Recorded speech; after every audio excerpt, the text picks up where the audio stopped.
Assalamualaikum warahmatullahi wabarakatuh. Perkenalkan, nama saya Muslikin, NIM 18102011139, jurusan Ilmu Politik.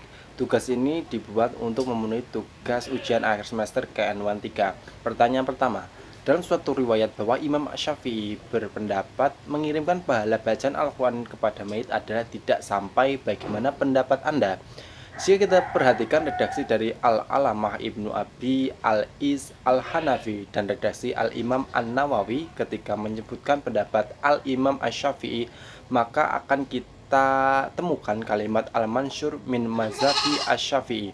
Ternyata jika kita pahami lebih dalam lagi bahwa kalimat Al-Mansyur ini menunjukkan bahwa di sana ada hal Al-Imam Asy-Syafi'i yang tidak mansyur. Nah, hal yang tidak masyhur inilah nanti yang dipahami oleh sebagian kalangan ulama Syafi'iyah bahwa maksud dari halnya Al-Imam Asy-Syafi'i adalah tidak sampai jika tidak diniatkan bacaannya atau tidak dibaca di hadapan si mayit. Karena begini, justru di kitab yang lain disebutkan bahwa Al-Imam Asy-Syafi'i menganjurkan seorang untuk membaca Al-Quran di sisi mayit. Hal ini disebutkan oleh Imam An-Nawawi di dalam kitab Riyadhus Shalihin halaman 295, yang artinya bab doa untuk si mayit dan duduk di kuburan untuk berdoa dan memohon ampun dan bacaan. Imam Syafi'i berkata, dan dianjurkan untuk membacakan Al-Quran di sisi mayit jika sampai khatam, maka itu lebih baik. Maka dari itu Syekhul Islam Zakaria Al-Ansori dan Ibnu Hajar Al-Haytami mengatakan bahwa maksud dari kalamnya Al-Imam Asy-Syafi'i bahwa bacaan Al-Quran itu tidak sampai adalah jika tidak diniatkan atau tidak dibacakan di hadapan si mayit.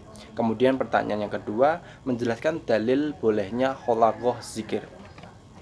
Perintah zikir juga terdapat dalam beberapa hadis Nabi dan dalam hadis Qudsi. Allah SWT berfirman, "Aku akan menyertai hambaku ketika berzikir kepadaku dan ketika bibirnya menyebut namaku." Pada hadis lain, Rasulullah bersabda, "Barang siapa yang ingin selalu berjalan-jalan di taman surga, hendaklah dia memperbanyak zikir kepada Allah Azza wa Jalla." Allah Ta'ala berfirman, "Apabila hambaku berzikir kepadaku sendirian, aku pun akan menyebut namanya sendirian.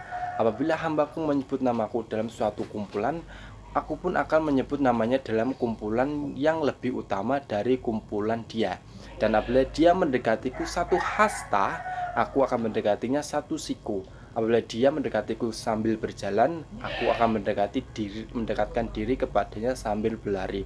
Dari keterangan di atas, zikir dibolehkan, bahkan Allah sendiri menganjurkan. Kemudian pertanyaan yang ketiga menjelaskan apa argumentasi orang-orang yang menolak tahlilan dan bagaimana Anda menanggapinya. Kelompok yang anti tahlilan kerap menuduh tahlil sebagai bid'ah karena sebagai warisan tradisi agama pra-Islam di Jawa yaitu Hindu dan Buddha, sehingga praktek tahlil hukumnya haram dilakukan karena menyerupai dengan tradisi agama lain. Tuduhan ini dilakukan sebagaimana ketika mereka mengharamkan perayaan Maulud Nabi Muhammad SAW karena menyerupai perayaan kelahiran dalam agama lain yaitu perayaan Natal oleh orang-orang Kristen. Pandangan yang serba membuat kesamaan antara tradisi Islam dengan tradisi non-Islam ini beranggapan jika bukan orang Islam yang melakukan pertama kali, berarti itu bid'ah, sesat, haram, dan bahkan kafir jika dilakukan oleh orang Islam itu sendiri. Perlu juga diingat bahwa budaya sarungan itu bukan budaya Islam. Budaya sarungan itu hanya ada di Indonesia ini sendiri. Itu pun juga berangkat dari budaya agama Hindu yang ada di Indonesia. Diakui atau tidak, latar belakang tahlilan itu memang awalnya merupakan budaya masyarakat Indonesia yang beragama non-Islam sebelum Islam masuk ke Nusantara ini.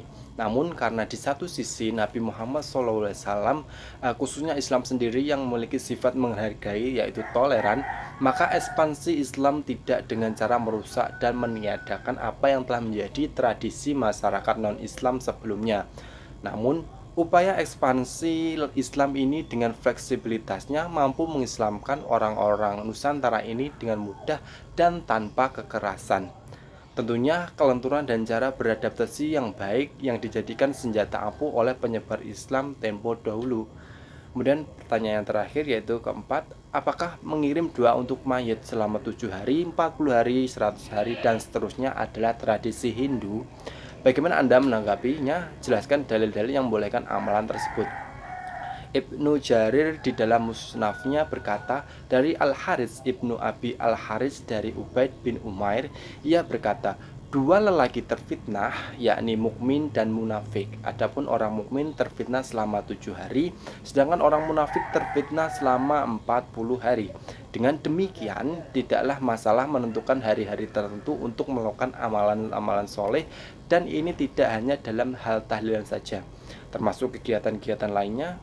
Pelaksanaan zikir bersama atau tahlilan pada hari-hari tertentu seperti pada malam ke-7, 40, 100, dan seterusnya, ini bisa tergolong ke dalam bid'ah hasanah. Apa itu bid'ah hasanah? Bid'ah hasanah adalah bid'ah yang baik sebagaimana yang dilakukan oleh Khalifah Umar bin Khattab radhiyallahu an dalam hadis berikut. Dari Abdurrahman bin Abdul Khurai, beliau berkata, saya keluar bersama Umar bin Khattab, Khalifah Rasyidin, pada suatu malam bulan Ramadan ke Masjid Madinah.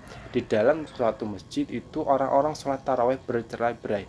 Ada yang sholat sendiri-sendiri dan ada yang sholat dengan beberapa orang di belakangnya.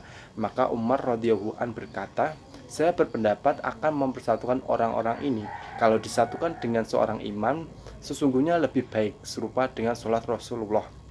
Maka beliau satukan orang-orang itu sholat di belakang seorang imam yang namanya Ubaid bin Ka'bah.